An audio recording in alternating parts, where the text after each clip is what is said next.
Nearly Monkey here from the Razor's Edge, and here I am chatting with Zach, guitarist from Recall the Remains. Mate, welcome, how are you?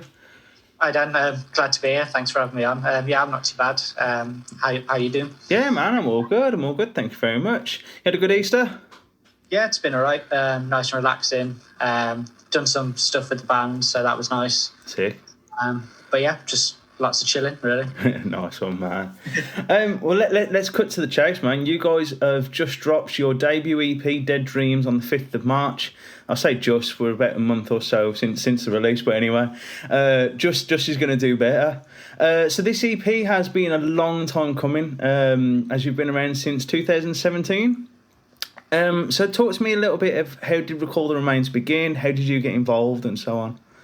Okay, so Recall the Remains actually goes back to when Jordan, the bassist and vocalist, and Elliot, the other guitarist, were actually in college. So they always used to write music together. They're friends from school, and that's where the name kind of comes from. I joined the band in 2016, and then kind of shortly after that, we did our first single, which was The Will of Your God.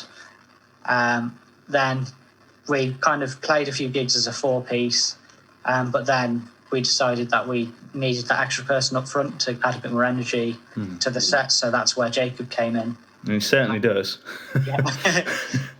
Fun story, originally he was just going to be a featured artist on the song First Inversion, which was the first single we released with him. But then when we heard him at like rehearsals, we were just like, nah, we need him. So that's how Jacob ended up in the band. But yeah, from there we just gigged for obviously ages. Been in a few competitions like Map to the Masses, Mammoth Fest, all the while writing. And then it was we finally got to the point where we could actually record enough songs to fill an EP. So here we are. Awesome, man. I mean, like obviously. In a short period of time, you guys, I mean, you did just kind of mention some of them. You guys have had some huge career highlights already, including Mammoth Fest, HIH Metal Fest, where you had a huge crowd, and Derby Alt Fest, just being a couple of them. Kind of what's your favourite moment so far? So far, it's got to be Hard Rock Hell Metal, followed by playing at Mammoth Fest. So obviously, Mammoth Fest, I'll start with that because that came first. We entered the competition to win that, to get there. And that was a really good experience. And then just the fact that we got to go down to Brighton, where none of us had ever been before, spend the weekend down there and be part of the festival. That was amazing. And again, it was pretty busy down there. And for a band that was kind of still fairly new at the time, it was massive. And then Hard Rock Hell last year, easily the biggest crowd we've played to. It's the first time we'd ever used our system with like the live synths and all the drops and everything as well. So there was a little bit of like nervousness before that from me as I set all that up. Like, what if it goes wrong? But then, we started the set and it worked fine. Everyone seemed to like us. We got a good reaction. Everything went right, and it was just amazing. Awesome, man. Shit, man, I can't believe that was last year. That feels like about 10 years ago. So you guys are scheduled to take part in the Wolves Metal to the Masses competition. Now, I mean, like, this isn't your first time entering the competition. How are you going into the Metal to the Masses Wolves this year to ensure that you get the coveted coveted spot at Bloodstock Open Air? And what does it mean to you to play Bloodstock? So I think it's like a dream for us to play Bloodstock. It's a top tier metal festival. So to play there with amongst so many other big bands would just be like just the peak, really. So we're going to do everything we can to get there. We've got some new songs that we're working on. So they should all be ready for that, that big showdown on the 3rd of July.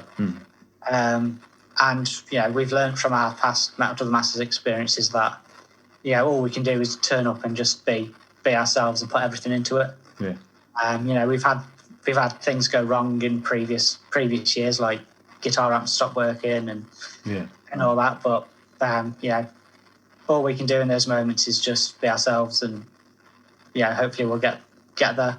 Are you going into it with a different mindset, or are you going into it going, whatever happens, happens?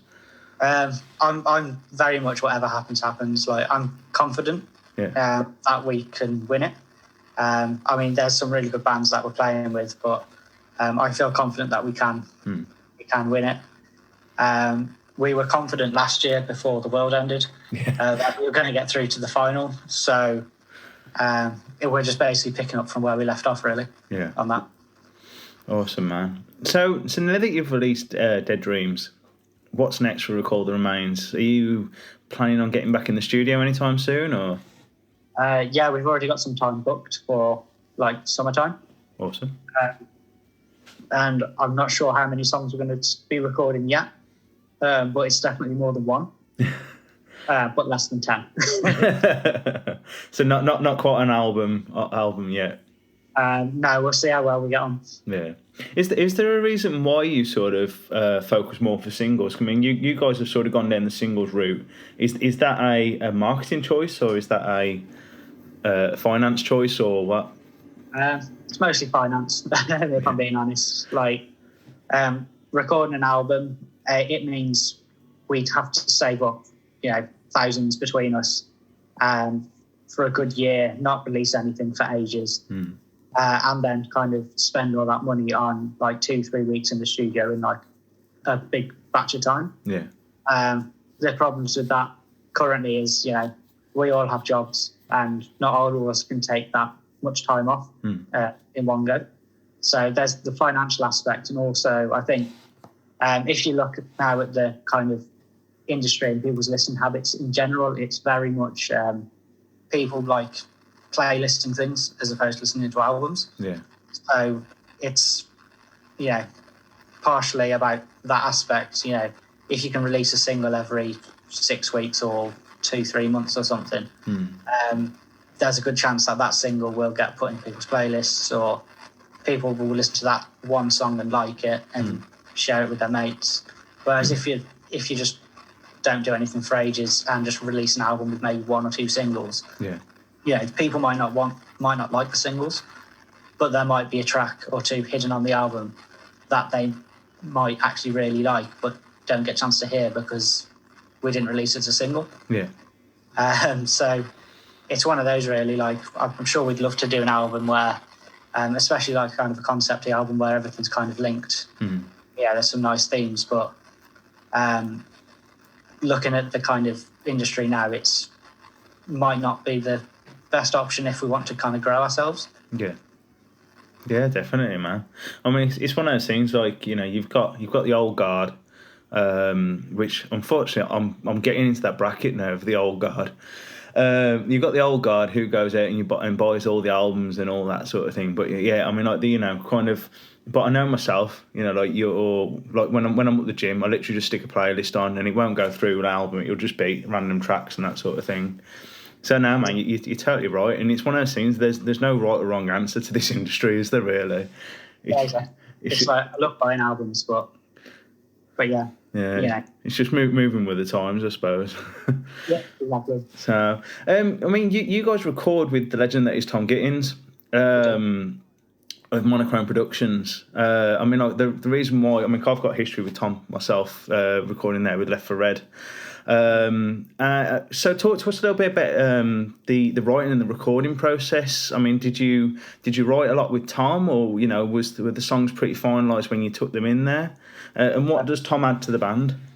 Okay, so when we go to take the songs to the studio, we like to think they're finalised, but then we kind of go through them with Tom, and then he has kind of ideas for arrangement and just ways to generally improve the flow of the song and everything. You can kind of see it on if you watch really old live footage of us, and compare it to the songs on the EP. You can see where all the changes happened. So that's kind of where Tom comes in a lot of the time. he's really good at kind of helping us to kind of find our best performances. He's very constructive, but he won't force us to do something if we don't think it's going to work or if we're not comfortable with that kind of thing. So it's great working with him, and we're going to be working with him again, so I'm looking forward to that as well. Awesome, man. I mean, you guys got a very unique approach to metal. Nobody else sounds like Recall. Do all the members share the same influences, or do you all bring something different to the table?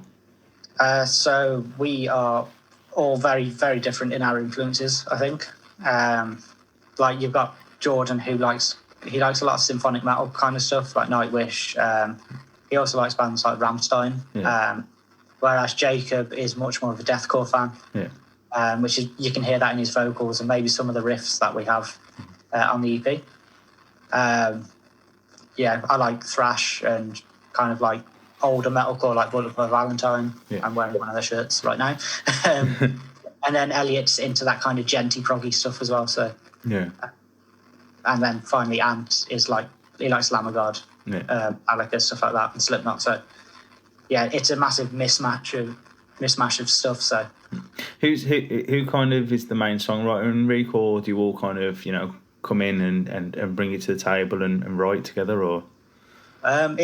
It's mostly like collaborative. So, but there's a few songs where it's basically nearly a complete song when it comes to the rest of the band, and then we just add our own little bits on top.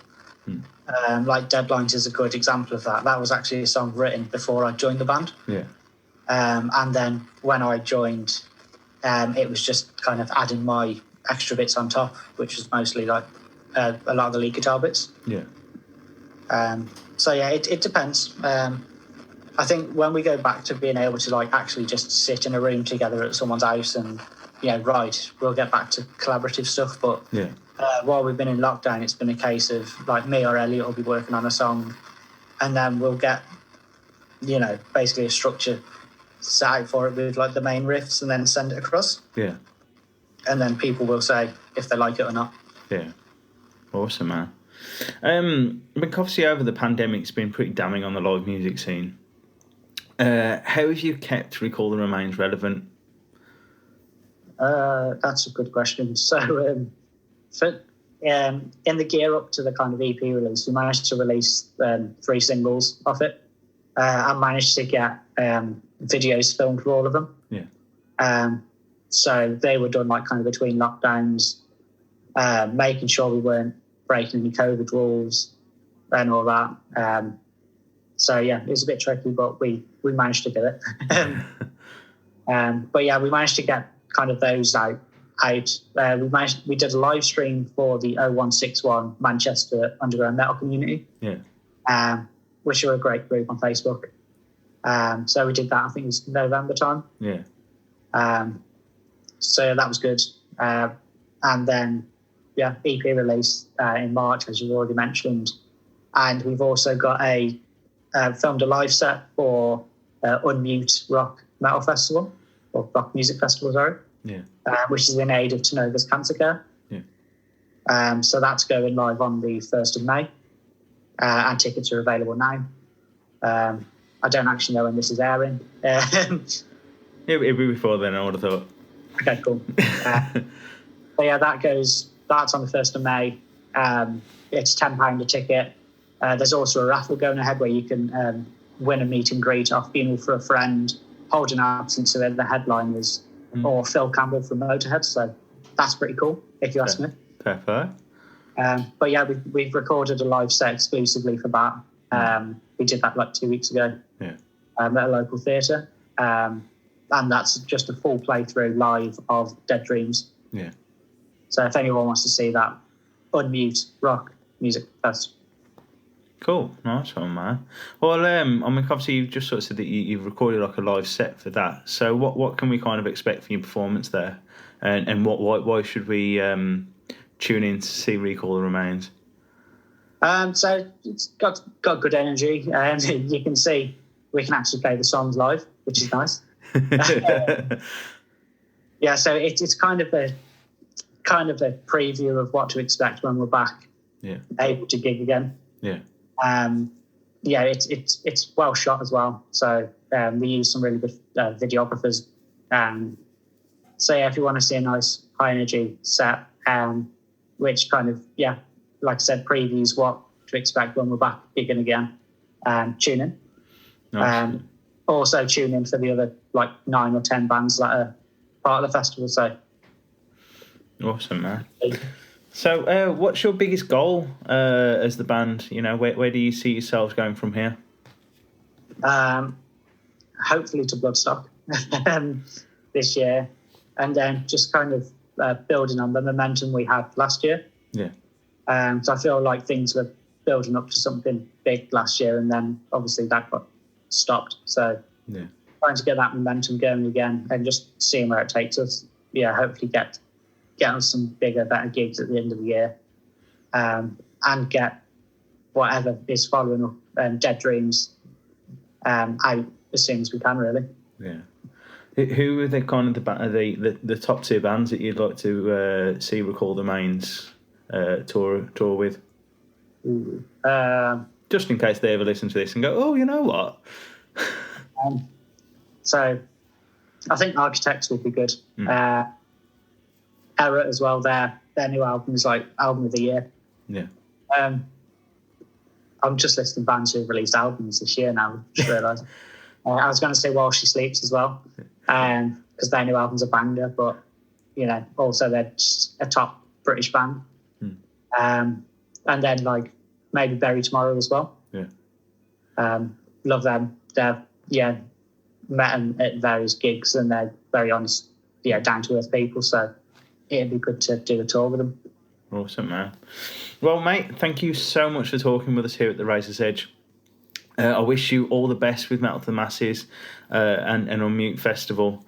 If you fancy checking out some chunky riffs, killer melodies and rampant groove, then make sure you head over to the band's Bandcamp, Spotify, YouTube, anywhere else that you can get Dead Dreams, and make sure you go and listen to it. Recall the Remains are 100% ones to watch out for.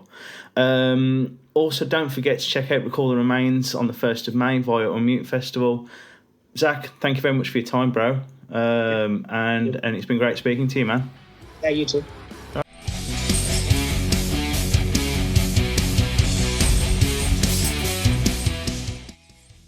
Thanks for listening.